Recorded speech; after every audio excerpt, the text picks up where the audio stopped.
What is missing is this real belief that business should be more about public good than private greed. Whatever law this country gives or puts in place to protect my health or the environment, if it gets in the way of trade, it is suppressed. And consistent environmental laws are suppressed if it gets in the way of trade. Now, so the governments are in the bloody pockets of businesses. So who's going to control this most powerful institution? Business is more powerful than politics, and it's more powerful than religion. So it's not going to be government. The United Nations hasn't got a prayer on this. It's going to be the vigilante consumer. And I remember in Seattle, where I was at the protest march, the Shell official was saying to me, you know, we don't care. And I remember in Seattle, where I was at the protest march, the Shell official was saying to me, you know, we don't care about government regulations. We control that. What we care about is consumer revolt. Walmart is now bigger than 150 major countries in terms of its wealth. How does it get there? Really easy.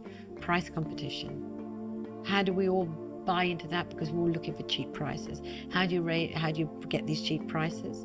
Child labor, sweatshop labor. Have a look at the factories. A Nigerian village, which Shell owns in southern Nigeria, and you walk through the villages and you're walking through 4 inches of oil.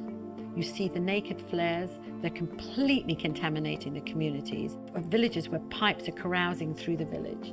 You go into hospitals where women are having cesareans with no anesthetic.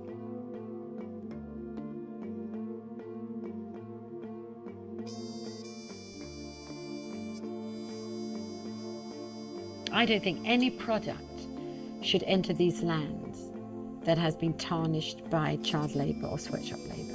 And yet, it's allowed by the World Trade Organization. They think that businesses has only one reason to exist, which is to support your financial investors. And they're mean-spirited. And generosity and wealth should be the ability to be generous.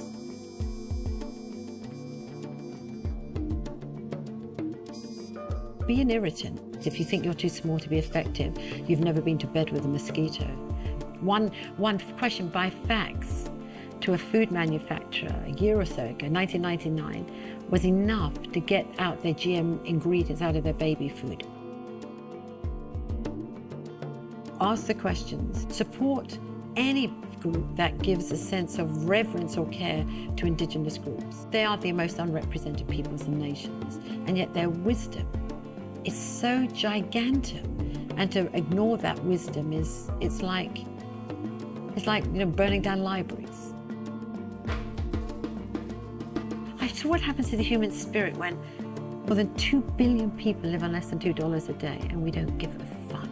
A culture where thousands and thousands and thousands of ads from the day you're born to the day you die, your age, I mean thousands, mostly directed to your wife or your girlfriend, because it's about how they can keep women passive. Mostly it's not engaging the human spirit. It's saying, we'll shape you, we'll alienate you from your body, we can control you, and it's a phenomenal strategy that's worked.